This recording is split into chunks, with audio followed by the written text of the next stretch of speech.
जितने भी सहारा इंडिया निवेशक हैं सभी लोग अपने अमाउंट के लिए वेट कर रहे हैं कि उनका अमाउंट आखिर कब तक आएगा। आपको बता दें, सहारा इंडिया कंपनी के प्रति सभी लोगों का गुस्सा सातवें आसमान पर है। सभी लोग खास तौर पर खासा नाराज हैं कि आखिर 45 डेज बीत जाने के बाद भी हमारा अमाउंट अभी तक वापस नहीं आया और हमारा जो अमाउंट है वो कब तक हमारे खाते में आएगा। इन्हीं सब बातों के बारे में आज हम लोग चर्चा करने वाले हैं और ये भी आपको बताएंगे कि आपने जो एप्लीकेशन भेजा था, एप्लीकेशन फिलअप किया था, ऐसा तो नहीं आपका फॉर्म रिफंड, आपका जो फॉर्म है वो रिजेक्ट कर दिया हो। बताते चले कि यदि आपने भी सहारा इंडिया पोर्टल में ऑनलाइन रिफंड आवेदन किया है, उसके बाद भी आपका रिफंड एप्लीकेशन किसी वजह से रिजेक्ट कर दिया है, तो फॉर्म भरते समय आपने जो मोबाइल नंबर रजिस्टर्ड कराया होगा, इसके बाद रजिस्टर्ड मोबाइल नंबर पर ही सहारा रिफंड मैसेज को भेजा जाएगा। आपने जो मोबाइल नंबर वहां पे अपडेट किया है, क्या आपका ये जो रजिस्टर्ड मोबाइल नंबर है या नहीं, इसे आप अपने मोबाइल फोन में चेक कर सकते हैं और रिजेक्शन का कारण भी जान सकते हैं। सहारा रिफंड पोर्टल में ऑनलाइन एप्लीकेशन करते समय अकाउंट नंबर, आईडी या डिटेल आपने गलत की है, तब आपका फॉर्म रिजेक्ट हो सकता है। रिफंड राशि से ज्यादा राशि दर्ज की है, आपको मैं बहुत बार बता चुकी हूँ कि स्टार्टिंग की जो राशि है वो 10,000 ही आपको मिलेगी।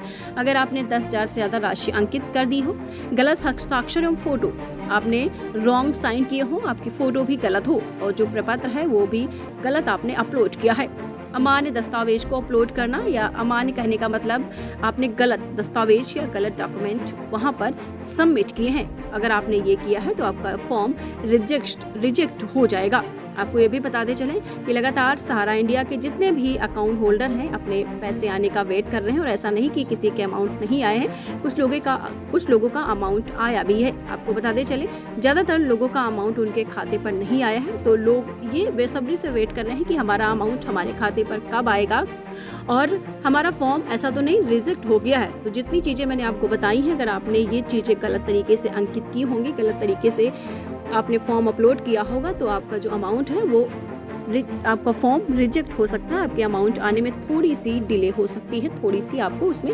लेट हो सकती है। बताते चलें, सहारा इंडिया के जितने भी अकाउंट होल्डर्स हैं सभी लोग बिल्कुल पूरी तरीके से गुस्से में हैं कि आखिर हमारा अमाउंट कब आएगा। सभी लोग इसका वेट कर रहे हैं, तो आपको ये ध्यान देना होगा कि कहीं आपने कोई चीज़ गलत तो नहीं अंकित कर दी, सारी चीज़ें आपने बिल्कुल सही इसमें अपलोड की हैं। दीक्षांत एडुटेक लाया है दीक्षांत डिजिटल क्लास। दीक्षांत डिजिटल क्लास का उपयोग कर छात्र बना सकते हैं पढ़ाई को बेहद आसान और मजेदार। दीक्षांत डिजिटल क्लास को स्कूल में बैठकर देखना है तो पेन ड्राइव और स्मार्ट टीवी बनेगा सही माध्यम। चलिए अब ये भी जानते हैं कि दीक्षांत डिजिटल क्लास का फी स्ट्रक्चर क्या होगा। नर्सरी से लेकर यूकेजी के लिए 7,000, नर्सरी से लेकर दूसरी कक्षा के लिए 12,000, नर्सरी से लेकर 5वीं तक के लिए 18,000, नर्सरी से लेकर 8वीं तक के लिए 24,000, नर्सरी से लेकर 10वीं तक के लिए 30,000। अगर आपको डेमो करना है तो उसके लिए आप दीक्षांत डिजिटल क्लास के YouTube चैनल को विजिट कर सकते हैं।